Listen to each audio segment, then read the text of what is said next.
video. Most of our community is interested in building wealth, so we took a look at what makes up the portfolio of most rich individuals. This one isn't focused on how to make money, instead what you do with the money coming in to fortify your wealth. Buckle up, Alexers, you're about to receive one hell of an education today. But first, the super basics. For those of you new to this terminology, you need to learn the difference between assets and liabilities. Assets put money in your pocket. Liabilities cost you money. The more assets you have making money for you, the richer you are. Pretty simple stuff, right? With that said, here are 15 assets that are making the rich even richer. Number 1. Cash. Straight up, cash in a bank deposit is earning you interest. Pretty straightforward. The downside is, the interest paid up by banks these days isn't even keeping up with inflation, but cash is still a priority. Apple, the company, has over $200 billion in cash reserves. That's liquidity. So why do rich people keep such a good portion of their wealth in cash reserves? 2 reasons. 1. Being able to access any opportunity that presents itself, which is pretty self-explanatory if you think about it. The deal of your dreams is in front of you, and you don't have the money to take advantage of it. This is one of the main reasons why rich people save cash. And 2. The second reason is because they can get higher returns straight from cash deals. Not only do people offer better pricing for cash, but you can also lend money with high interest. This practice is called peer-to-peer lending. If you're low on income and willing to take the risk, there are plenty of platforms out there that offer peer-to-peer lending services. Basically, you lend people your money and they pay you back with interest. The average bank is offering under 1% interest on your deposit, while peer-to-peer lending fluctuates from 7 to as high as 15 to 20%. But please keep in mind that if something is too good to be true, it probably is. Maintain a rational mind whenever investing. Number 2. Real estate. This is a big one. We personally love real estate. Why? Once again, 2 reasons. 1. Rent. Money is coming in every single month with a minimum amount of work. If you're a bit smarter, you can take advantage of the technology improvements happening right now, and instead of traditional rents, do short-term rental for higher yields, but it isn't as passive. 2. The second argument is appreciation. Population numbers are going up, even with the coronavirus outbreak, and more people need a place to live or rent. The demand is increasing, so prices for properties are constantly going up, and they forever will, making real estate one of the best investments one could possibly make. In terms of real estate assets, you have 1. Residential buildings. People live in your properties and pay you rent. 2. Office buildings. People work in your property and pay you rent. 3. Commercial buildings. Businesses use your space to sell stuff and pay you rent. 4. Land, which can be cultivated, developed, or even left for appreciation. Super important. The house you live in isn't an asset, it's a liability. It costs you money to live in it, while it isn't putting any new money in your pocket. Number 3. Bonds. We're going to give you the Eli 5 version of this. When governments or businesses might be in need of cash, they can issue up something called bonds, which gets sold to the interested investors.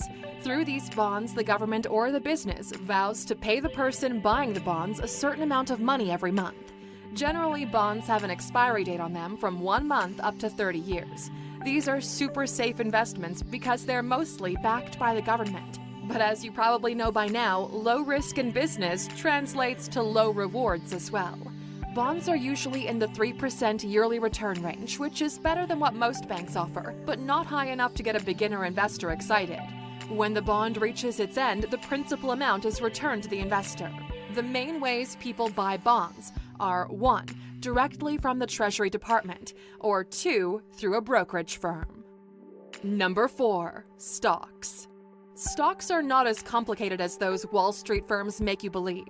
Stocks are an easy way for you to own a percentage of a publicly traded business. If a business issues 10 million shares and you own 1 million of those shares, you're a 10% owner in the business.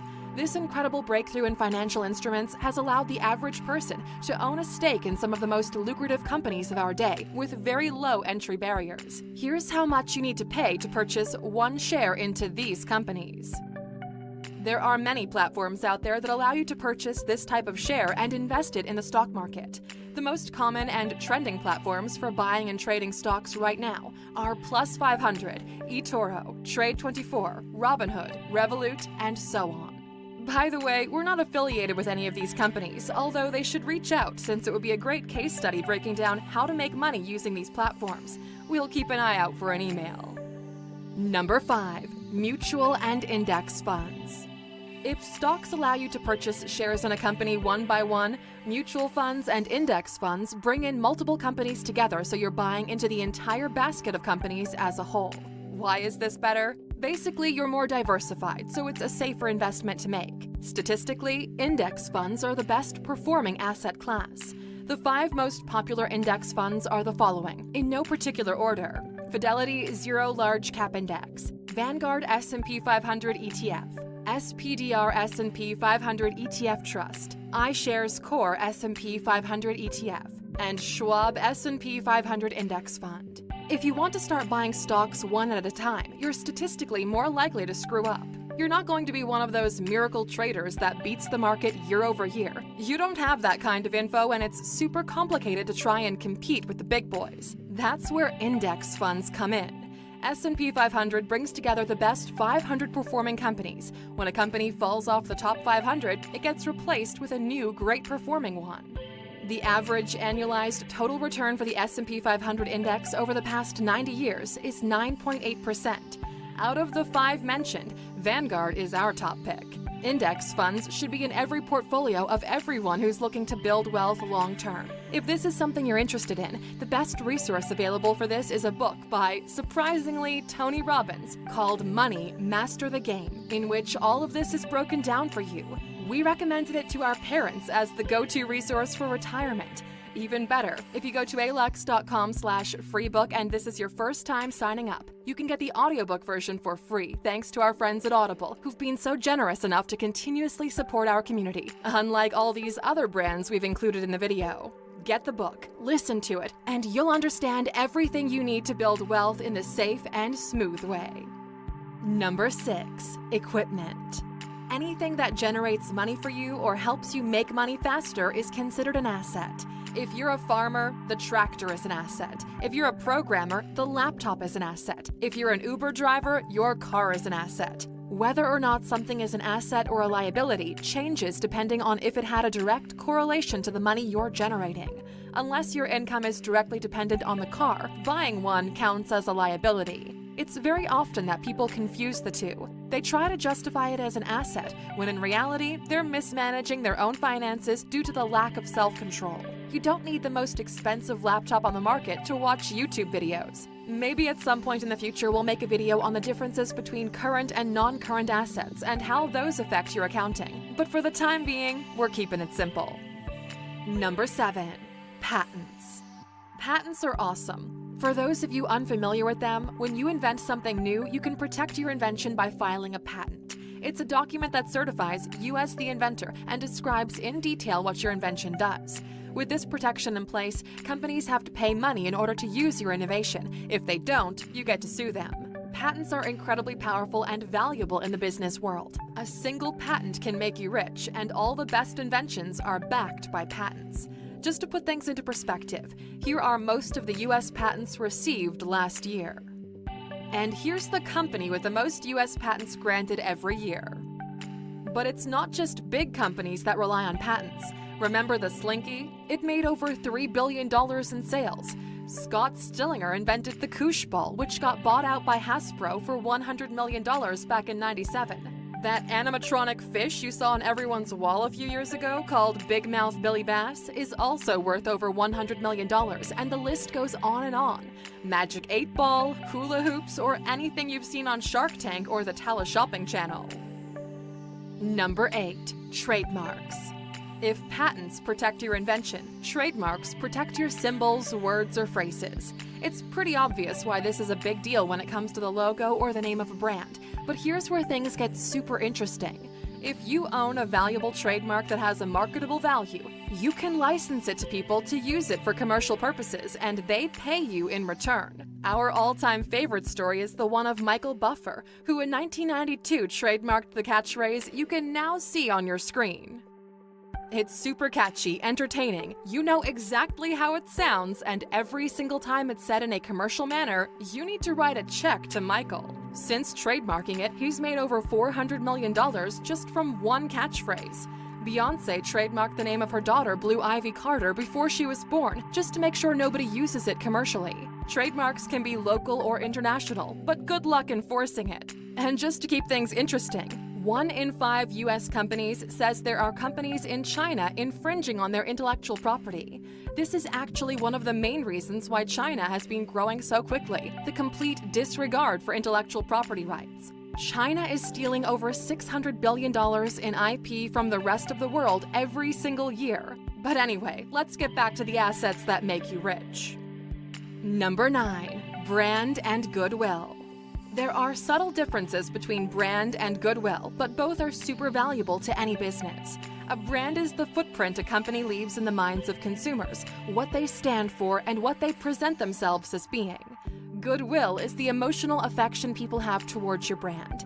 A brand is owned. It's an effort the company is making to push a particular image of itself into the marketplace. Goodwill comes from the way the company treats its customers, the positive impact it has on the community, and how grateful people are the company exists. Goodwill is super hard to cultivate or scale, but people will literally save companies from bankruptcy because of the goodwill they have for it.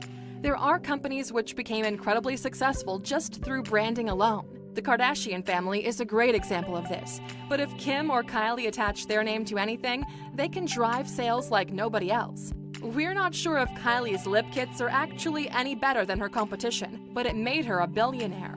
Also, remember when Kim Kardashian made over $1 million per minute from her Kimmoji app? That was nuts! Of course, there are other examples that might even drive this narrative better. Take a simple black t-shirt. You can buy them for less than $2 a pop, but put a Disney logo on them and now they're worth $10.99, just because of the intangible value the brand brings to the item. Number 10. People. You don't realize just how valuable an asset people are until they leave. Very few people understand that companies aren't actually real. Companies are a figment of our imagination, validated by the state. Companies are names, ideas, and the innovation happening under this imaginary umbrella. And who comes up with all of these? It's the people. A single person can shift a company with their ideas. Just look at the impact replacing Steve Jobs with the former Pepsi CEO had on the company, nearly bankrupting what is today probably the most loved technology brand. Digging deeper into Apple, their lead product designer Johnny Ive designed the products that are now in the hands of billions of people. Then there are the teams that make a company as a whole. There have been cases when bigger companies have acquired startups just to bring those people in. There's actually a term for it. It's called acqui-hire. Ideally, nobody in your company should be irreplaceable, but the harder to replace some people are, the more valuable of an asset they are to you. So make sure they know they're appreciated. Hire the right people, and they'll make you rich. We've been lucky enough to have some amazing people in our team, most of them sticking around since the beginning, and we've enjoyed taking this journey together. Who knows? Maybe someday you'll get to meet them. Number 11. Raw materials and commodities. The price of raw materials and commodities fluctuates and varies depending on the market. If you're smart about it, you buy it when it's cheap, hold it, and sell it when it's in high demand. This applies to everything in life, from currency to oil to gold to crypto to luxury cars and art. Over the past 15 years, the price of gold has increased by 278%. This might come as a shock to most of you, but we love art as an alternative asset class. Very few people know this, but art has been outperforming the S&P for the past 20 years. This is one of the big reasons why you see wealthy people dropping stupid amounts of money on art, because it's making them even richer. The same goes with vintage cars. While your car is costing you money, some of the wealthiest people in the world are buying rare vintage cars that are quickly appreciating in value. The same goes for other collectibles like luxury watches. Now, before you go and blow all of your money on a vintage Rolex because you read some post on Quora about how they double in value over time, you might want to take a breather. Never invest in things you don't understand. It's one of the most important rules of money. Disobey it and you will never be rich. Number 12. Books, songs, digital courses, information, or content. Information is an incredible thing to be selling because it's infinitely scalable. You write the book once and you can sell it 1,000,000 times. Same goes for a digital course, a song, or any other type of info or digital product. Creating and distributing such an asset increases not only the value of the business, but can make you very rich. We experimented with this firsthand when we launched our first course, Mind Mastery. We spent over 1 year breaking down what is the most effective and efficient way for business-oriented people to use meditation, and the end product has been phenomenal. It took us a year to create because we've traveled around the world to talk to experts. We did our work, but since the course has been done, we've been constantly selling it. You can go to alux.com/meditation right now and purchase it if you want to. This concept of creating something once and selling it unlimited times is fascinating to us. So much so that not only are we working on creating new courses, we're looking to publish our first book in the next 24 months. The moment your product is done, your job is to promote it and get it in the hands of as many people as you can. With music, it's even more interesting. Why? Because you only have to get it right once, and you can literally be set for life. Gangnam Style is a great example. Psy made over $10 million just from that one song, distributed via YouTube and iTunes. Not to mention merch, shows, licensing, and so on. Mariah Carey makes around $500,000 every single year from one hit song you all know and love, All I Want for Christmas. That song alone has made her over $60 million. Number 13. Royalties. We've brushed a bit on royalties on the previous points, but there's an entire world revolving around them. The simplest way to put it is, you wrote a book. That's great. A movie studio wants to buy the rights to your book and make a TV show out of it. In exchange, you're getting a portion of the money generated. Let's say the TV show is Friends. You made a ton of money already. The show wraps up after 12 seasons and you're already rich. But it doesn't stop there. There's a term called syndication. It's when a TV show becomes so big, it makes sense to open it up to multiple broadcasters. Keeping up with the Friends example, the cast of the TV show is still earning, to this day, between $10 and $20 million per year each from the reruns of the show. That's insane. The most recent big hit is The Big Bang Theory, which got a multi-billion-dollar deal with HBO to have exclusivity until 2028. Royalties apply to everything that has to do with your intellectual property. Royalties made George Lucas a billionaire. When he proposed Star Wars to them, they didn't give it much thought, assuming it was likely to flop. Instead of paying George $500,000 in director's fees, Fox allowed Lucas to maintain the licensing and merchandising rights. Long story short, the movie's a massive success, and by 2011, the toys and merch have brought in over $3 billion. In order to make up for their mistakes, Disney bought out Lucasfilms for $4 billion, and it took Disney just 6 years to recoup their investment. Number 14. Unique rights. We wanted to mention this because there are instances where some parties might have an unfair competitive advantage, which counts as an asset. For example, in the US, there's something called the Indian Gaming Regulatory Act, which grants Indian natives the rights to all types of gambling activities regulated under state law. Anything from specialty licenses to geographical advantages can be considered as an asset if it grants you a competitive advantage in the marketplace. The church is another example, since they don't have to pay taxes, and this happens all over the world. In Eastern Europe, almost every church is run like a business. They have products, merch, services that cost money, all tax exempt. The same goes for art museums and fraternal organizations. Number 15. First mover advantage and proprietary business models. Whenever you innovate in a commercial manner, this innovation is regarded as an asset. The App Store by Apple is one of those innovations. The microtransactions in games are a nouveau business model. The fact that Netflix evolved from delivering solid DVDs to a streaming service has been regarded as a very valuable asset for the company. It gave them the edge to capture market share, while everyone else was on the sidelines. It took a couple of years for the remaining companies to catch up, and now streaming services are everywhere. The same happened to music. You used to purchase physical albums, then digital albums. Now you just pay for Spotify, Tidal, or YouTube Premium. Airbnb disrupted the hotel industry with a new way to rent short-term accommodations. Hey Luxers, your job is to figure out a way to take advantage of any of the assets mentioned in this video and secure a bag for yourself. If you've made it this far into the video, we're curious. Which of these assets do you plan to secure in the future? We can't wait to hear from you in the comments. And we know it's been a long video, but it was filled with educational value and we hope you got your time's worth. For those of you still watching, we of course have a bonus piece of info just for you. Here it is. The time, money, time arbitrage. This is one of those things they don't teach you in business school, but if you pay attention, it's probably the most valuable thing you'll ever learn. At this point in time, you might not have the financial resources to purchase all of the assets mentioned, but you do have an asset that you can exchange for money. From the subtitle, you probably figured out we're talking about time. Here's how you get rich with the time, money, time arbitrage method. So what does this mean? The time, money, time arbitrage means you use your time to generate money and then use the money to buy other people's time. That's how you exponentially grow time working for you. I know it might sound confusing at first, but we'll still break it down for you. Pay attention because this is valuable. Basically, your job is to identify opportunities where you can convert time into money. You do that for some time until you have enough money to bring in another person. Because you've generated this opportunity, you can pay this person less than the money you're earning for the time, pocketing the difference. This is a fundamental business lesson. It's why every single company has employees.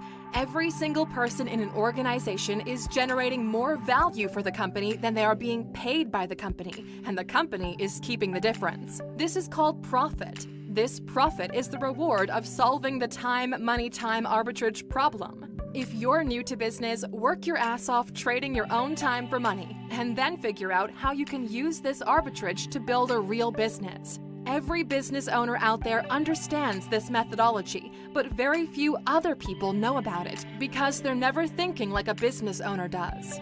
Now that you do, we look forward to finding out what you're going to do with it. If you made it this far and understand the time, money, time concept, please write TMT in the comments of this video. Everyone else will be baffled by your comment, but we'll know who the real A-Luxers are. Thank you for spending some time with us, A-Luxers. Make sure to like and subscribe so you never miss another video. We also handpicked these videos, which we recommend you watch next. You can talk to us on all social medias or ask a question on our website, alux.com. Thank you for being an A-Luxer, and we'll see you back tomorrow.